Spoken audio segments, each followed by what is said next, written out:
Me llamo Isabel Martín y ya tengo 83 años. No sé cuánto tiempo me queda, pero sé que si no lo digo ahora, tal vez me llevaré todo esto a la tumba. Y hay cosas que una vez que se entierran con la gente, nadie más las conoce jamás. Y yo no puedo dejar que eso suceda, no para que me perdonen, tampoco para que nadie me tenga lástima. Solo espero que, si hay alguien allá afuera que esté viviendo días oscuros como los que yo viví, sepa que no está solo. Y sepa que el mal, si no se revela, continuará. Nací en un pueblito cerca de Ávila, donde las antiguas murallas de piedra siguen en pie después de siglos, donde las mujeres pasan toda su vida sin salir de los campos y del mercado. Mi madre era una de ellas. Se llamaba Pilar. Una mujer guapa, modesta, amable, pero la suerte nunca fue buena con ella. Mi padre murió de pulmonía cuando yo tenía 4 años. A partir de ahí, mi madre me crió a mí y a mi hermana menor, Carmen, que era 4 años menor que yo. Éramos pobres, pero nunca sentí que nos faltara nada. Tal vez porque en aquella fría casa de piedra siempre había algo cálido. Tal vez la risa de Carmen o las manos de mi madre peinándome el pelo cada mañana. Cuando cumplí 9 años, mi madre empezó a toser mucho, tosía sin parar, hasta que se le ponía la cara pálida después de cada ataque. Pero seguía yendo al mercado, cosiendo la ropa, cocinando, haciendo todo como si nada pasara. Hasta que un día la vi desmayarse en medio del mercado. El médico del pueblo diagnosticó cáncer de pulmón en fase terminal. Tal vez solo le miro y se queden unas semanas, dijo. Pero mi madre no lloró. Solo me miró fijamente y me dijo: tienes que ser fuerte, Isabel, más fuerte que yo. No entendí por qué me dijo eso hasta unos días después, cuando apareció Sergio, un hombre de mediana edad de Segovia, presentado como amigo de mi madre. Solía visitar a mi madre a menudo, trayéndole flores, azúcar y cuentos que la hacían reír. No me caía bien. Había algo en su mirada, en la forma en que nos miraba a Carmen y a mí, que me hacía sentir incómoda. Pero mi madre tenía esperanza. Una familia completa con padre y madre nos hará más felices, dijo. Menos de 2 meses después se casaron. La boda fue sencilla, con pan negro y sidra. Sergio prometió que nos cuidaría como a sus propios hijos, pero incluso una niña de 10 años como yo entendía que las promesas son más frágiles que un vaso de cristal. Al principio parecía amable, especialmente delante de mi madre, pero me di cuenta de que a menudo llegaba tarde o susurraba por teléfono cuando mi madre no estaba en casa. Un día le oí discutir con alguien fuera, con voz áspera. Voy a pagar, pero dame más tiempo. Ya casi me llega la mercancía. No entendí, pero mi instinto me decía que algo andaba muy mal. Cuando mi madre murió, justo un mes después de la boda, lo vi aliviado. Ni una lágrima, ni una palabra de consuelo para mí ni para Carmen. Solo se preocupó de llamar a alguien para que se llevara el resto de sus cosas. Y luego desapareció durante todo el día. Empecé a tener miedo. Miedo al silencio en la casa sin mi madre, miedo a la mirada fría de Sergio y miedo al vacío en mi corazón. Unos días después del funeral, una mañana fría, me llamó temprano. Sígueme, dijo. Le pregunté a dónde íbamos, pero no respondió. Solo me puse el viejo abrigo de lana de mi madre y lo seguí en el carruaje. Atravesamos caminos brumosos, salimos del pueblo, entramos en el bosque y llegamos a una extraña cabaña de madera junto a la colina. En la puerta, una mujer mayor, vestida de negro, esperaba. Nadie sonrió. Nadie nos presentó. Sergio puso la mano en mi hombro, un poco más fuerte de lo normal. Es un poco terca, pero sabe lo que hace. Puedes empezar esta noche. Me volví con los ojos muy abiertos. Papá, ¿qué estás diciendo? Pero no me miró. La mujer le metió en la mano un fajo de billetes. Sergio los contó cuidadosamente y asintió. Papá, por favor, no quiero quedarme aquí. No me dejes. Me aferré a su abrigo, gritando hasta que me quedé sin voz. Pero me quitó la mano, dedo a dedo. No dijo nada, solo subió rápidamente al carruaje, cerró la puerta de golpe y se marchó, dejándome sola entre dos extraños y la pesadilla que comenzó entonces. Me quedé en el rocío de la mañana, con las manos temblorosas por el frío y el miedo. Beit, mujer me miró como si fuera una mercancía que se entrega. Dijo, ¿tu nombre? No respondí asfixiada. Me abofeteó. ¿Tu nombre? Isabel, dije, casi en un susurro. ¿Isabel qué? Isabel Martín. Asintió. Entró en la casa. Cuando la puerta de la cabaña se cerró de golpe tras de mí, supe que ya no volvería a ser una niña. La mujer que me recibió ese día no sonrió, no preguntó, no me llamó por mi nombre. Solo gritó, arriba, habitación número 6, silencio, no mires a tu alrededor. Una voz seca, como si yo no fuera una persona, sino una mercancía entregada con retraso. La habitación número 6 era una habitación larga, con paredes encaladas amarillas, una cama de hierro oxidada, una manta delgada como el papel y un olor a humedad que acechaba en cada esquina. En la habitación había casi 10 personas, ninguna mayor de 16 años. Nadie me habló. No hubo preguntas ni saludos, solo miradas vacías y un silencio pesado hasta el punto de asfixiarse. Me senté en la cama junto a la ventana, tratando de mantenerme despierta.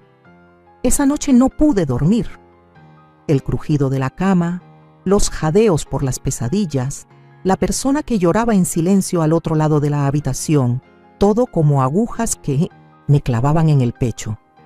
No entendía qué era este lugar, pero estaba segura de que no era la escuela como me había dicho mi padrastro. A la mañana siguiente, antes de las 6, la puerta se abrió de golpe. Una mujer alta, con el pelo recogido, con fuerza, entró con un látigo de mimbre en la mano.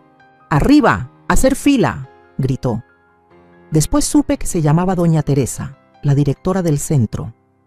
Nos llevó por un largo pasillo, pasando por habitaciones cerradas, hasta una habitación espaciosa con una lámpara de araña y una mesa de fiesta. Aquí es donde vais a trabajar, servir, aprender a complacer a los clientes, dijo con la mirada fija. A partir de hoy os formaremos para que os convirtáis en señoritas adecuadas. Me estremecí al oír la palabra formación. Algo iba muy mal.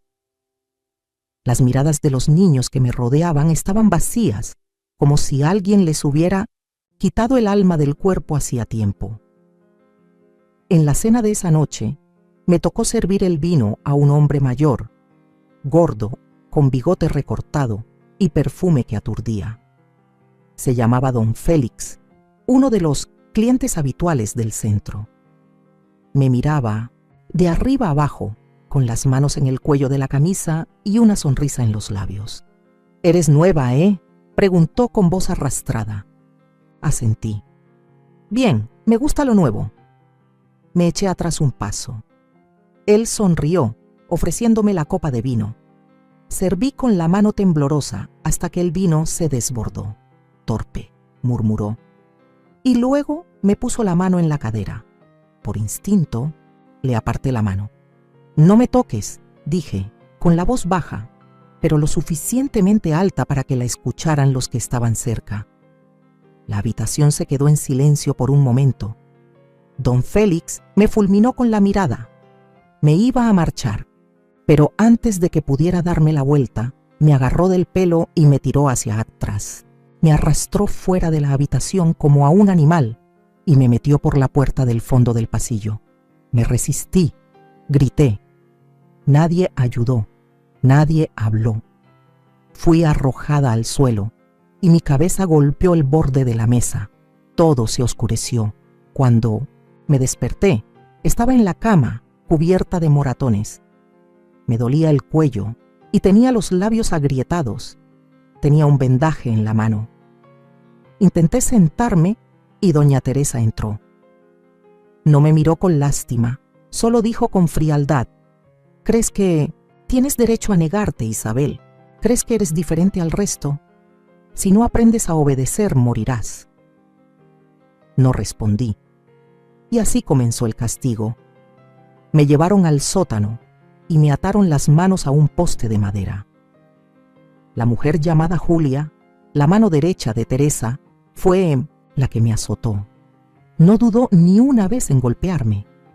No recuerdo cuánto tiempo lloré, cuántas veces supliqué, pero recuerdo haber jurado que nunca más me resistiría. Cuando me soltaron, no podía ponerme de pie. Ana, la niña que compartía cama conmigo, me ayudó a volver a la habitación en secreto. Solo dijo: «Cállate, no te hagas la tonta. Aquí nadie puede salvar a nadie». A partir de ese día no me resistí más. Serví el vino correctamente. Incliné la cabeza lo suficiente. Aprendí a mirar al suelo cuando los hombres me tocaban, a fingir una sonrisa cuando por dentro solo quería vomitar.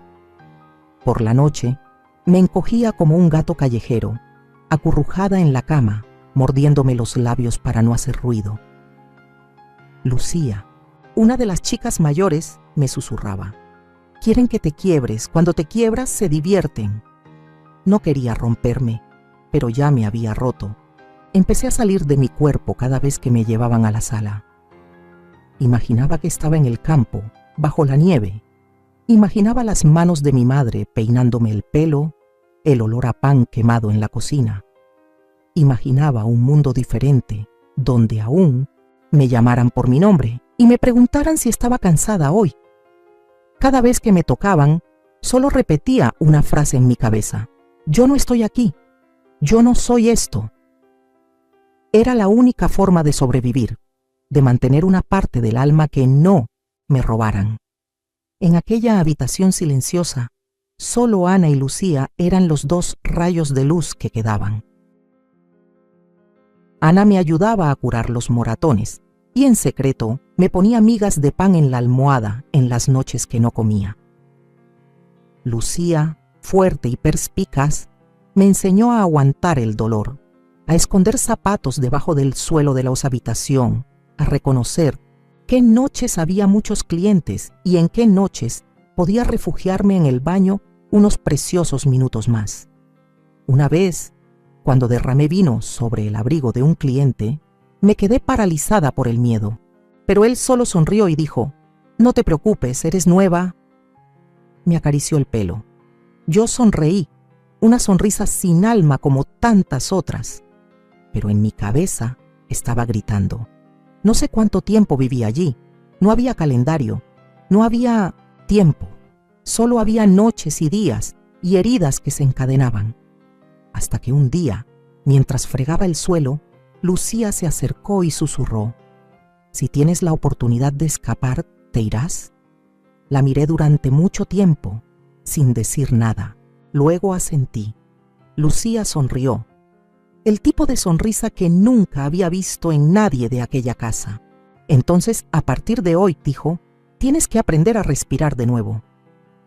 Después de ese día, cada uno de mis pasos en esa casa ya no eran los de alguien que solo quería sobrevivir. Eran pasos que contaban. Lucía tenía razón. Tenía que aprender a respirar de nuevo, no para vivir, sino para encontrar la salida. Lucía empezó a enseñarme pequeñas cosas que parecían insignificantes. Cómo distinguir los pasos de los guardias nocturnos, cómo forzar las bisagras de la ventana sin hacer ruido, cómo esconder un trozo de cristal roto en el dobladillo de la falda. No pregunté por qué sabía todo eso, solo aprendí. Aprendí rápido, aprendí en silencio. Cada noche, cuando todos se dormían, o mejor dicho, fingían estar dormidos para olvidar la realidad, nos susurrábamos información. ¿Qué hora se abría la puerta trasera hoy? ¿Cuántos guardias había? Si el tubo de agua de la cocina era lo suficientemente ancho para que pasara una persona. Así, pieza por pieza, se fue formando un mapa en nuestra mente, un mapa que conducía a la libertad. Pero la libertad, para personas como nosotras, nunca es fácil. Nuestro plan era escapar en una noche de invierno. Hacía mucho viento, llovía, mucho. y había un grupo grande de clientes invitados, por lo que la mayoría del personal estaría ocupado atendiéndolos. Ana y yo fingiríamos que nos dolía el estómago para que nos llevaran a la habitación antes. Lucía, que estaba en la cocina ese día, aprovecharía para cortar la electricidad temporalmente en el pasillo oeste, donde no había cámaras en la puerta trasera. Todo estaba calculado. Correríamos hacia el campo, hacia el camino que conducía al borde del bosque, donde Lucía dijo que había una casa abandonada. Recuerdo la sensación en mi pecho esa noche. No era miedo, era esperanza. Un poco de esperanza demasiado grande para mi pequeño cuerpo en ese momento. Pero olvidamos una cosa. La esperanza es algo que la oscuridad siempre sabe aplastar. Todo salió según lo planeado, hasta que Ana fue descubierta intentando abrir la puerta de la cocina para coger la llave de repuesto. Julia la atrapó. Ella gritó. La alarma sonó por toda la casa. Lucía y yo corrimos, no miramos atrás, pero los pasos que nos perseguían fueron más rápidos. La puerta de atrás estaba cerrada. No pudimos subir por el desagüe como habíamos planeado. Lucía intentó empujarme hacia adelante, pero un brazo me agarró el pelo y me tiró hacia abajo.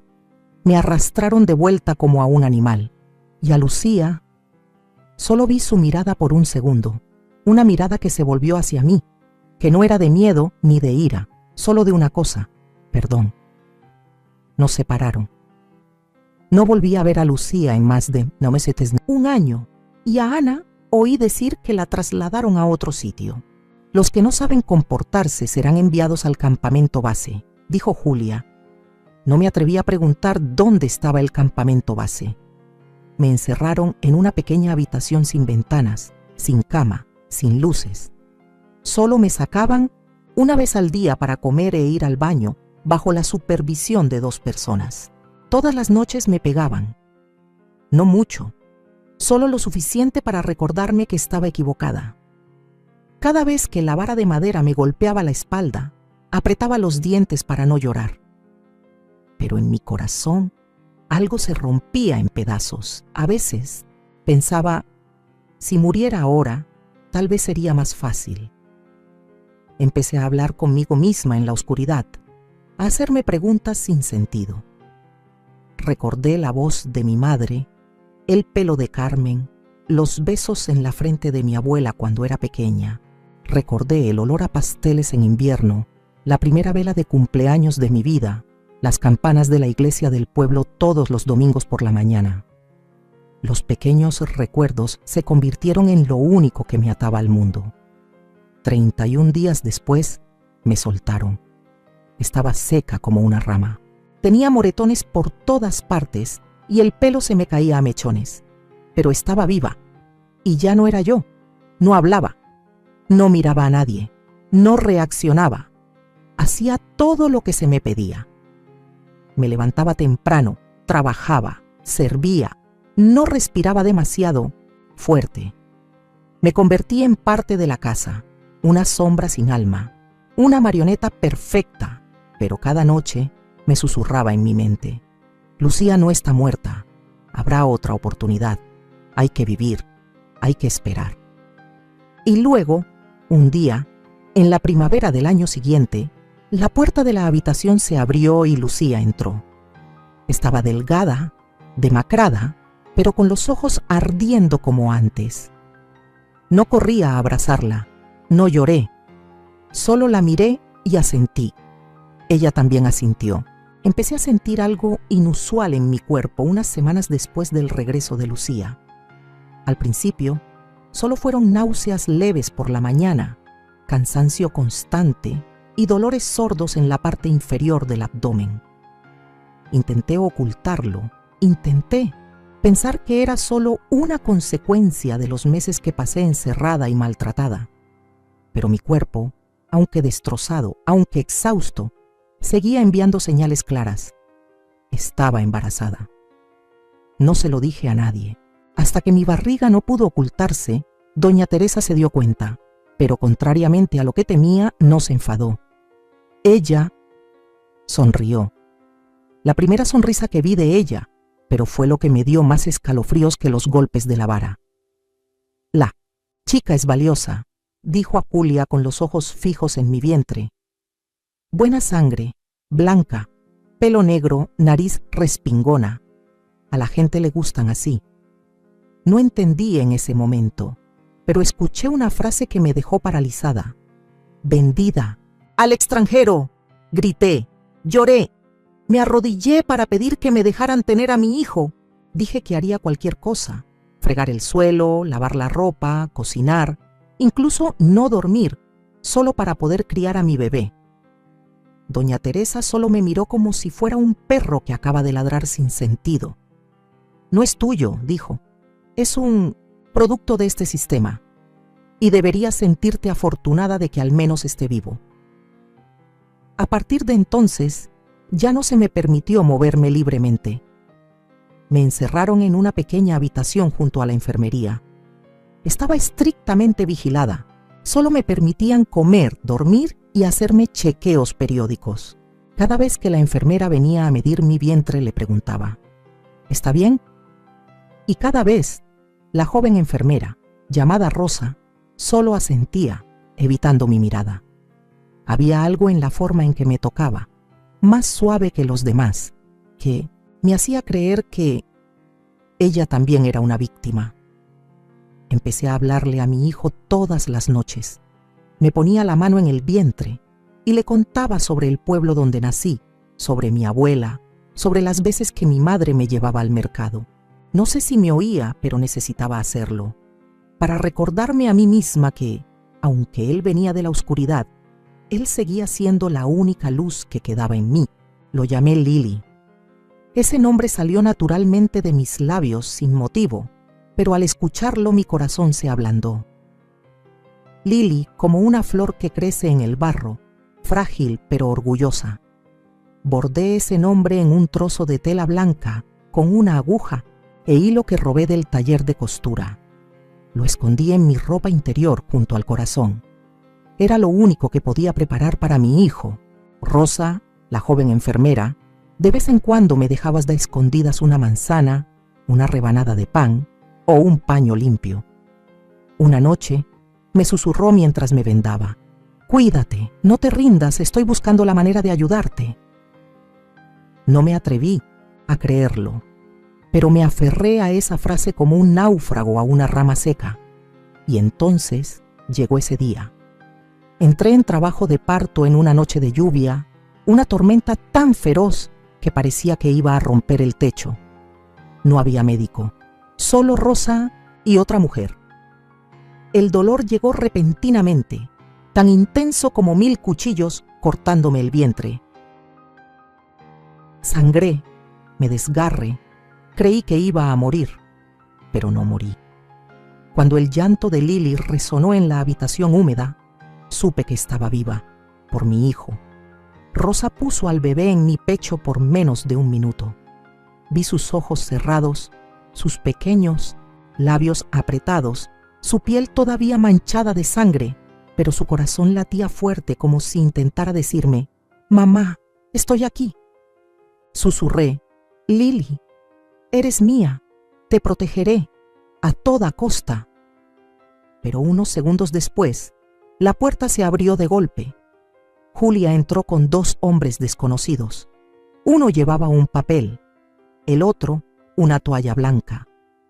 Abracé a mi hijo con fuerza y grité, «No, por favor, se lo ruego.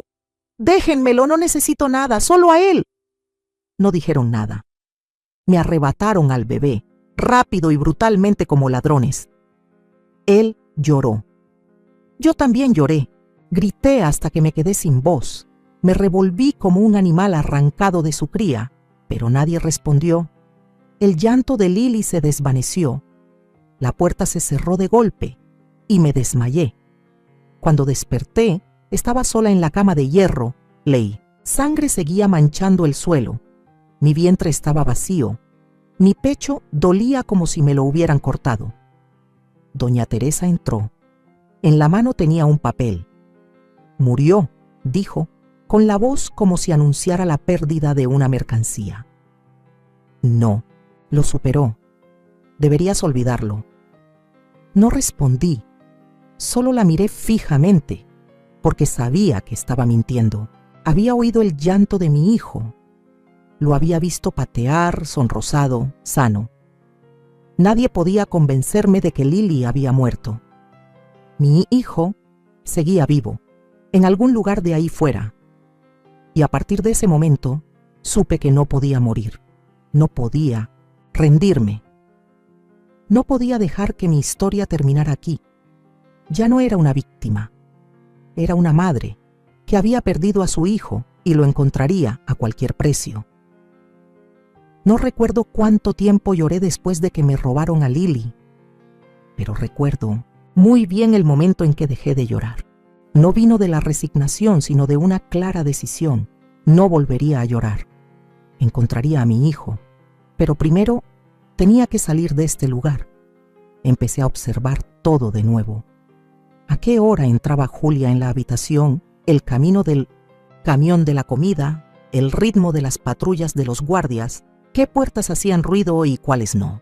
Todo como si estuviera reviviendo la fuga anterior con Lucía, pero esta vez tenía más que perder.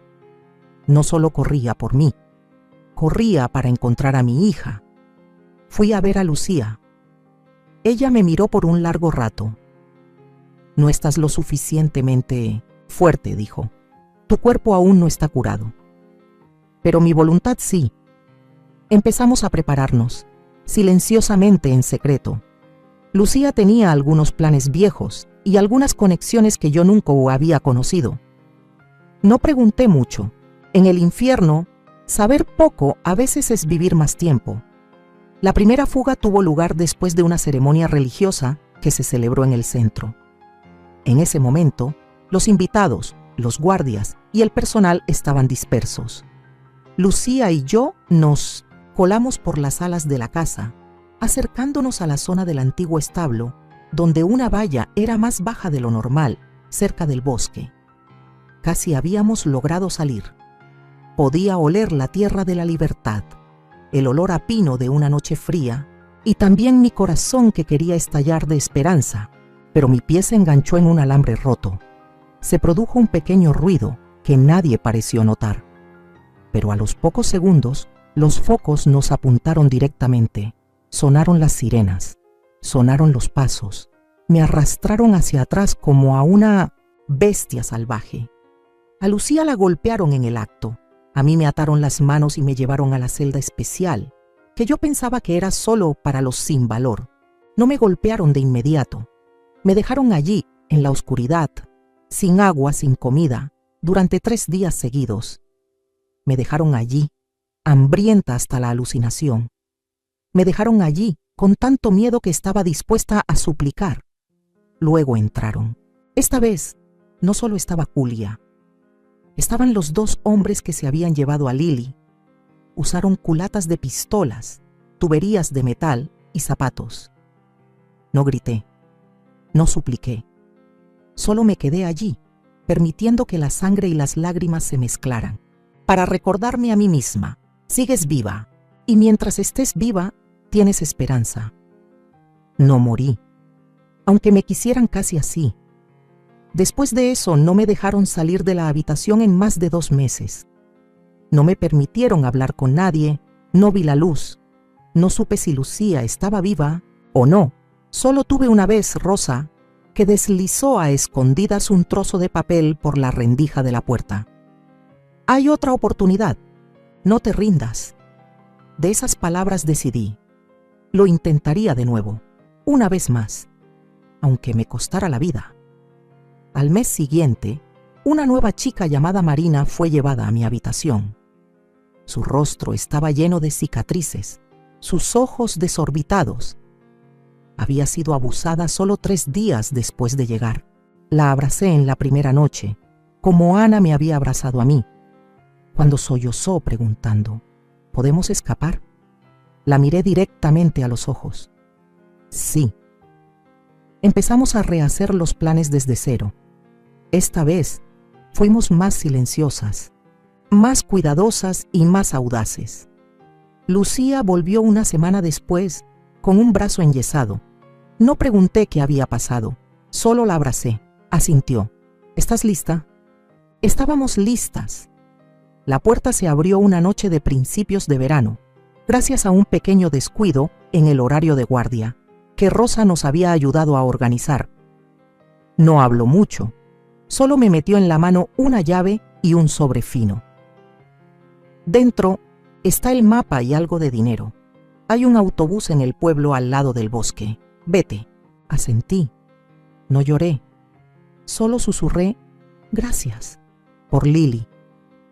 Escapamos Lucía, Marina y yo por un túnel de agua. Mi cuerpo aún dolía. Cada paso era un gemido en mi pecho, pero no me detuve. No miré atrás, solo corrí. La oscuridad era densa. Las raíces de los árboles me arañaban las manos. Las piedras me cortaban los pies, pero mi corazón ardía como una llama en medio de la noche.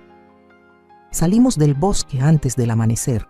El cielo era gris azulado, el olor a tierra húmeda, como un saludo del mundo libre. Nos arrastramos hasta la carretera principal, donde una pequeña estación de autobuses se encontraba solitaria bajo los árboles.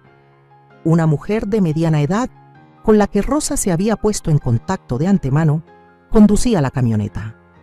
No nos preguntó quiénes éramos, solo abrió la puerta y dijo, «Entrad». No recuerdo lo largo que fue el camino desde el bosque hasta la ciudad. Solo recuerdo a Marina agarrándome la mano con fuerza. Lucía se durmió en mi hombro, por primera vez sin soñar con pesadillas. Había escapado. Estaba viva. No había encontrado a mi hijo, pero había escapado del infierno. Y desde aquí era la casa al revés. Llegamos a Madrid en una noche de principios de verano. La ciudad no me preguntó mi nombre, y yo no tenía un nombre real que decir. 3 hijas que sobrevivieron a la oscuridad, Lucía, Marina y yo, compartimos un pequeño ático en Lavapiés, donde la lluvia goteaba del tejado y las ratas corrían durante el día. Pero nadie volvió a tocar mi cuerpo. Nadie me obligó a sonreír cuando no quería. Hice cualquier cosa. Lavar los platos para un bar de tapas, limpiar las escaleras de un viejo edificio de apartamentos, recoger basura en el mercado. Lucía consiguió un trabajo de albañil. Marina trabajaba en una fábrica de montaje. No teníamos documentos ni nombres reales, solo ojos que siempre estaban abiertos, temiendo que una inesperada llamada a la puerta nos lo arrebatara todo. Ya no buscaba a mi hijo a la antigua usanza. No repartí folletos. No pregunté a todo el mundo, pero cada niño que veía en la calle era Lili en mis ojos. Todavía recuerdo el rostro sonrosado de mi hijo, el llanto vibrante en aquella lamentable habitación esa noche. Nadie pudo convencerme de que el niño había muerto, y luego conocí a Jacobo, el primer hombre de mi vida que no me hizo querer huir. Era carpintero, tenía un pequeño taller, vivía en silencio, era amable y viudo. Cuando fui a pedirle que limpiara el taller, no me preguntó de dónde venía. Solo dijo, «Puedes empezar mañana por la mañana. Necesito a alguien honesto más que un historial». En ese taller lleno de polvo y olor a barniz, me hice humana. Así de simple. Aprendí a serrar madera, a cepillar mesas, a escuchar el sonido del cincel sobre las vetas del roble. Dormía bien por primera vez en muchos años. Jacobo no me tocó, pero siempre dejaba un poco de sopa caliente preparada. Y esa noche, cuando soñé con Lili y me desperté sobresaltada y llorando, no preguntó nada. Solo se sentó en el suelo junto a mi cama, me cogió de la mano y se quedó allí hasta la mañana. Nunca nos casamos, pero cuando tuve un hijo, lo llamamos Iván, un nombre corto y fuerte, como el punto final de un pasado doloroso. Iván creció en un pequeño apartamento, pero lleno de risas. Tenía mis ojos, la sonrisa de Jacobo y una mente brillante como la luz del sol después de la lluvia. Nunca supo quién era su madre. Solo le dije, «Perdí algo importante, y tú eres el regalo que la vida me devolvió». Jacobo murió de un derrame cerebral cuando Iván estaba en segundo año de universidad. Lloré en silencio, pero en mi corazón supe, al menos había tenido una familia, había amado, había sido amada, había sido madre. En los años siguientes, Iván se mudó, se hizo ingeniero y tenía un trabajo estable. Todos los fines de semana me visitaba. Un día me dijo: «Mamá, estoy saliendo con una chica maravillosa, se llama Lili». Me quedé aturdida. Ese nombre era como una cuchilla que atravesaba la cicatriz cicatrizada. Lili. Ella. ¿Quiénes son sus padres? Si quieres saber, sonrió Iván, puedo invitarla a cenar. Asentí, con el corazón en un revoltijo. Hay mucha gente con el mismo nombre, me dije a mí misma. ¿Mi Lili estaría viva? Pero estaba equivocada. 3 semanas después, un hombre llamó a mi puerta. Educado, de porte tranquilo, se presentó como Rodrigo Díaz, un abogado de una organización que investiga la trata de personas. Siento venir sin avisar, señora Isabel Martín, pero traigo una verdad que creo necesita saber. Me senté, abrió su maletín, sacó un expediente, una foto. Su hija, la bebé que le quitaron de las manos la noche del 2 de junio de 1971, sigue viva. Hemos rastreado los documentos falsos, la información de nacimiento modificada y hemos comparado el ADN de una muestra genética en el Banco de Datos Internacional. No podía respirar. Mis ojos se nublaron al ver la foto de la joven que sonreía, junto a un hombre. «Esta es Lili Fernández», respondió. «Su nombre actual, su hija». Extendí mi mano temblorosa para tocar la cara en el papel, y entonces vi lo que me congeló por completo. Junto a Lili estaba Iván, mi hija, y mi hijo, enamorados. Negué con la cabeza, tratando de no creerlo, pero cada detalle, cada dato, cada pista encajaba.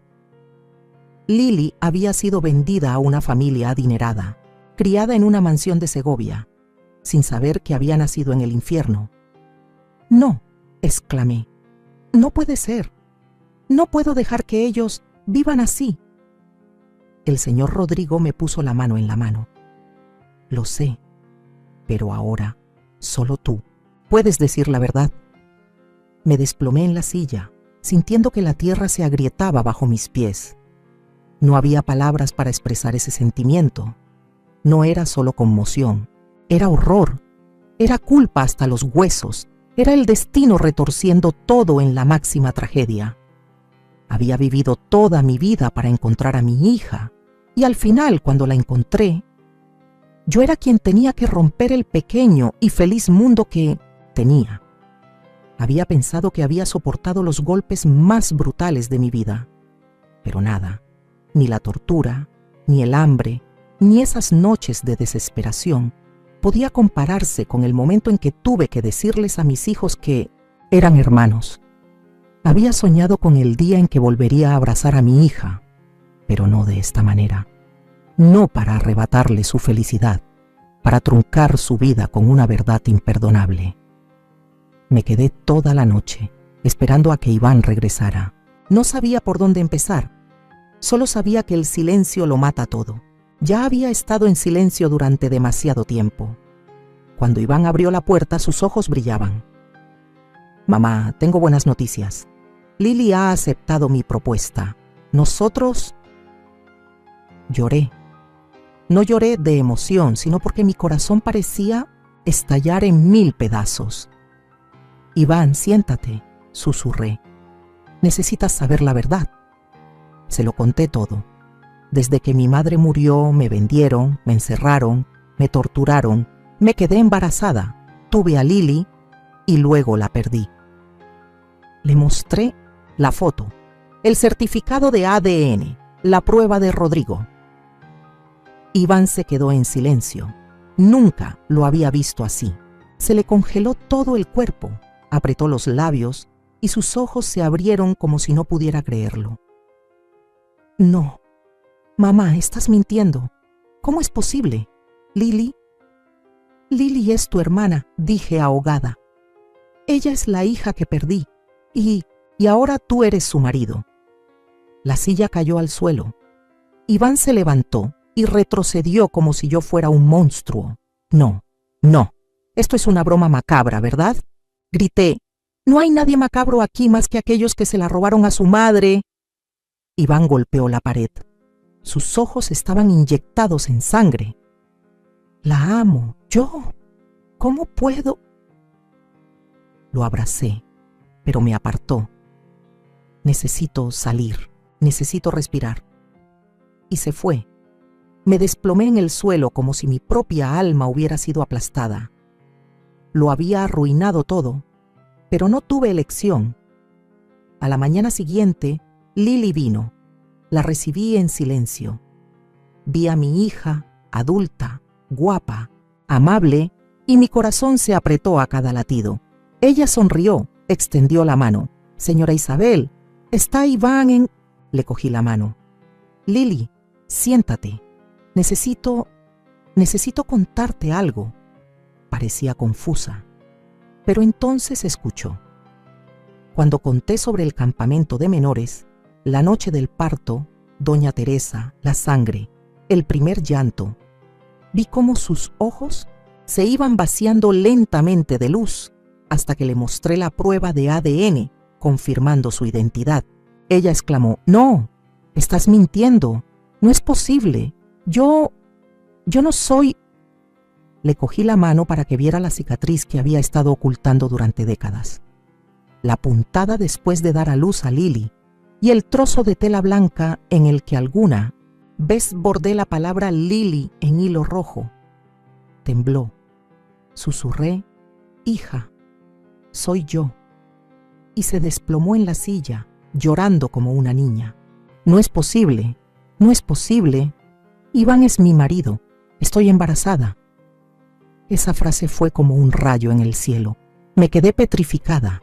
Ella estaba embarazada. Lily, embarazada del hijo de la relación inconsciente de dos hermanos. Gritó, «¿Por qué no me lo dijiste antes? ¿Por qué nos permitiste amarnos, casarnos? Y ahora...». No pude decir nada. Solo me senté allí, con las manos entrelazadas hasta sangrar. Esa noche, mi casa se convirtió en ruinas.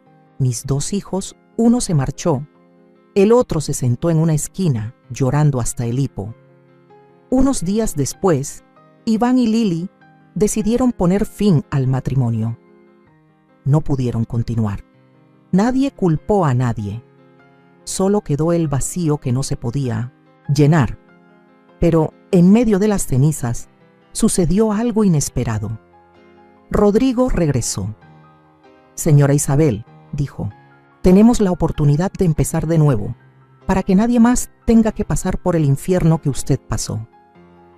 Y luego, Rodrigo, Iván, Lily, Lucía y Marina empezamos a abrir los expedientes de antaño, rastreando a los que estaban detrás del tráfico de personas, los que gestionaban el centro de detención de mujeres, quien vendió a Lily, quien pagó. La red no estaba muerta, solo estaba escondida.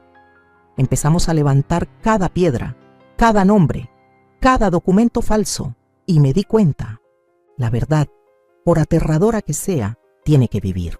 No para destruir, sino para sanar.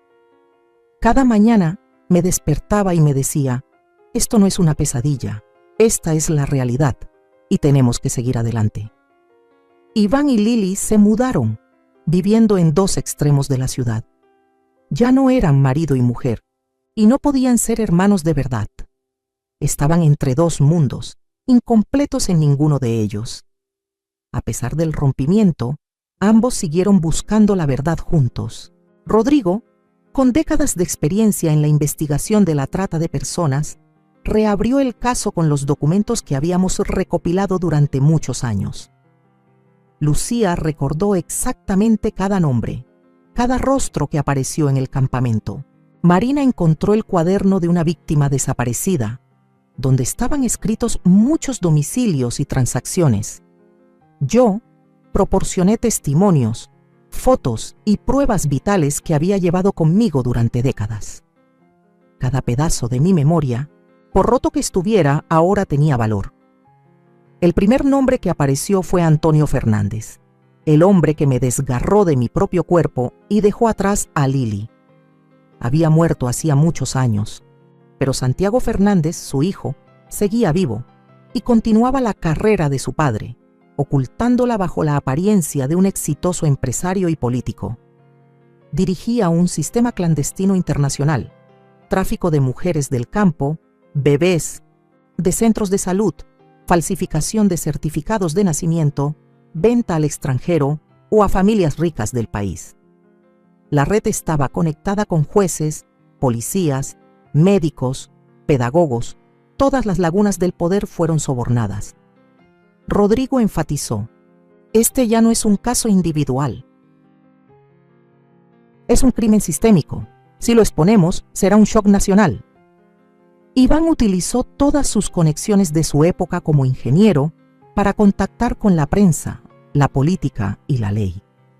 Lili, aunque exhausta, decidió quedarse con el bebé, como una forma de resistencia, una afirmación: no voy a permitir que el pasado siga arruinando el futuro. Colaboramos como un equipo. Y, exactamente un año después del día en que Rodrigo llamó a mi puerta, presentamos una petición formal. Solicitamos que se reabrieran los archivos del sistema de menores administrado por doña Teresa, con pruebas que lo vinculaban a la familia Fernández. Nadie esperaba que tras unas semanas de silencio nos siguieran. Una noche, Lucía descubrió una pequeña cámara adjunta a la nevera. Una semana después, le cortaron los frenos al coche de Iván. Por suerte, lo descubrió antes de salir del garaje. Un día, Marina fue atacada en su camino al trabajo, sin robo, sin amenazas, solo un mensaje silencioso: si sabes lo que te conviene, vete.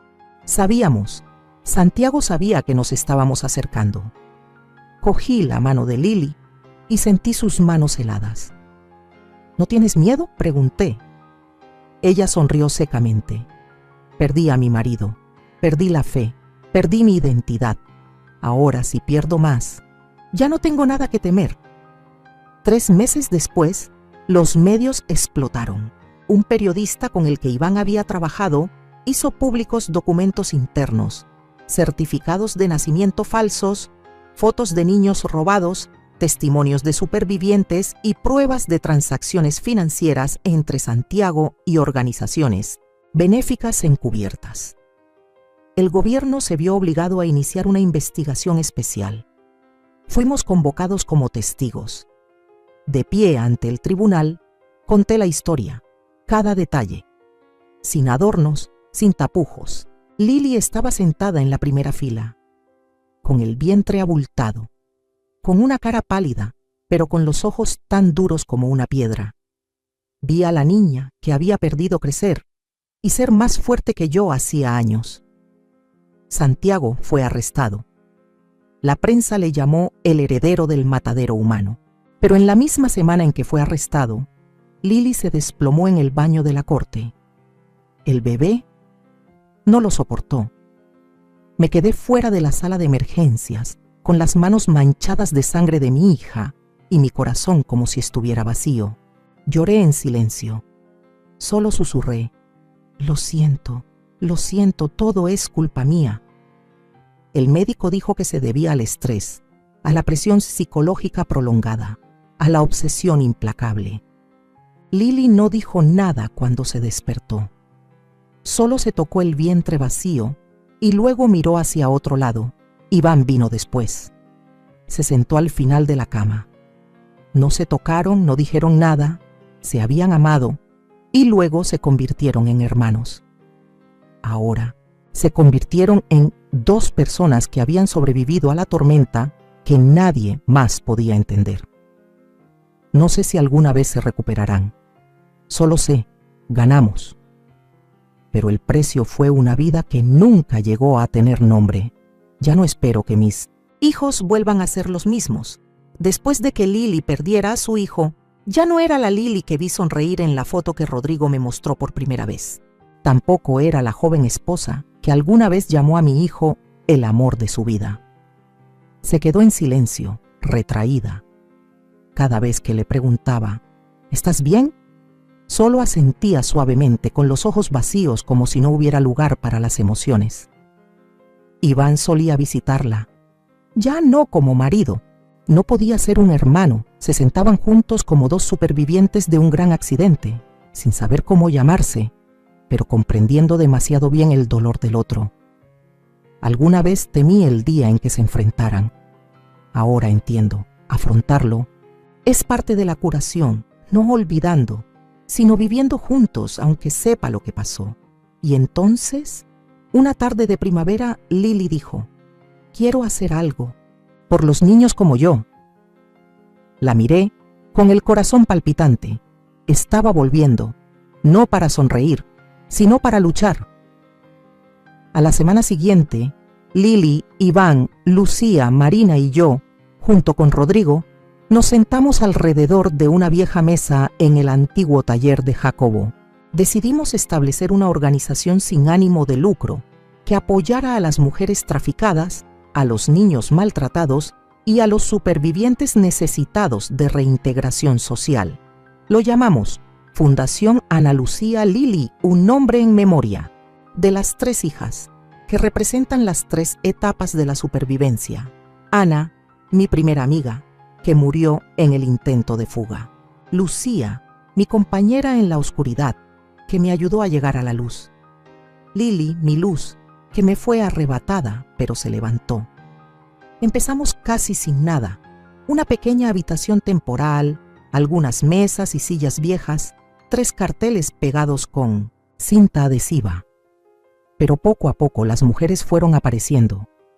Una que había sido engañada para ir a Italia, una chica que huyó de un burdel en Alicante, una madre que buscaba a su hijo desaparecido desde 1992. Llegaron no porque creyeran que éramos poderosos, sino porque habíamos estado allí. Éramos ellas. Lily no hablaba mucho, pero se quedaba en el centro todos los días, preparando comidas, escuchando, sosteniendo las manos. Solo eso, y para muchos, eso fue un milagro. Yo también empecé a contar mi historia por primera vez en público. Ya no me escondía detrás de nadie. Ya no me escondía en mis recuerdos. De pie sobre un tablado de madera sin pulir, hablé de la habitación donde nació Lily, sobre el pañuelo que bordé con su nombre, sobre el primer llanto y el vacío que siguió durante 30 años. Ya no tenía miedo, ya no me avergonzaba, solo quedaba la verdad. Y entonces, algo extraño sucedió. La gente no se dio la vuelta, se pusieron de pie, siguieron contando. Cada historia fue como quitarle una piedra al pecho colectivo. Empezamos a rescatar a los supervivientes, pero también a nosotros mismos. Iván volvió a trabajar como ingeniero, pero los fines de semana ayudaba a mantener el centro, enseñando a los niños a arreglar bicicletas, a instalar lámparas de mesa y a instalar viejas impresoras. Cada vez que lo miro, ya no veo a un niño nacido de la desgracia. Veo a un hombre que sabe cómo levantarse de la verdad. Lily sigue viviendo sola. No se relaciona con nadie nuevo, pero cultiva macetas de lirios blancos en el alféizar de la ventana. No pregunto, solo miro y entiendo. Hay dolores que nunca sanan, pero tampoco necesitan sanar para poder seguir viviendo. He dado un largo rodeo para volver al punto de partida. La gente suele decir que el tiempo cura todas las heridas. No estoy seguro de que eso sea cierto, pero sé que hay cicatrices. Si no vamos a mirarlas de frente, a tocarlas, a nombrarlas, entonces siempre serán heridas sangrantes en nuestra alma. Y por eso decidí regresar. No se lo dije a nadie, solo dejé una nota a Lily. Necesito un día para mí. Alquilé un coche y conduje sola. Una anciana de casi 80 años, sola, de camino a un lugar donde todos me aconsejaban que dejara descansar el pasado.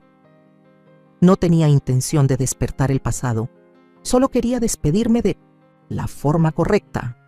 El terreno donde solía estar el centro para chicas problemáticas es ahora un páramo. La maleza lo ha cubierto todo. Las paredes se inclinan. La puerta de hierro oxidada cuelga flojamente como una dentadura postiza. Caminé lentamente, cada paso con un bastón que emitía un toc, toc, como el latido de un corazón viejo resonando, en un cuerpo que alguna vez fue encerrado, golpeado, obligado al silencio. Recorrí cada habitación en ruinas. Aunque las paredes se habían derrumbado, el suelo estaba destrozado.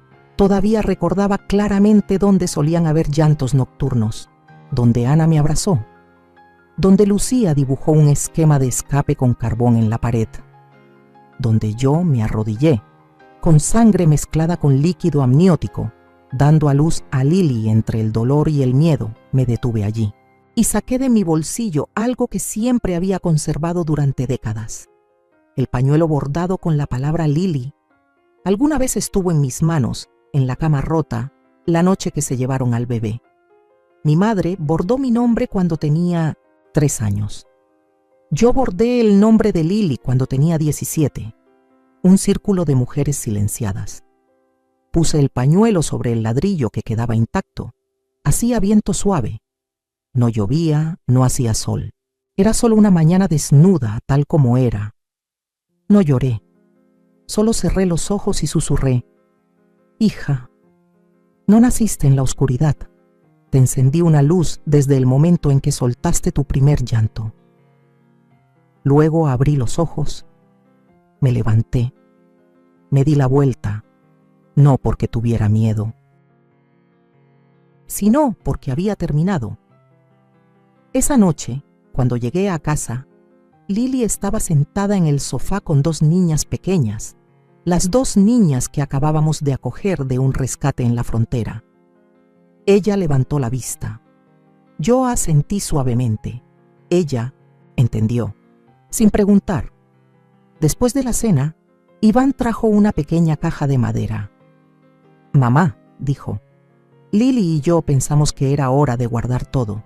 Todo lo que has vivido, contado, escrito, lo convertiré en un diario hablado, para que si algún día nadie se atreve a creer en los documentos, en el papeleo, la gente pueda escuchar tu propia voz.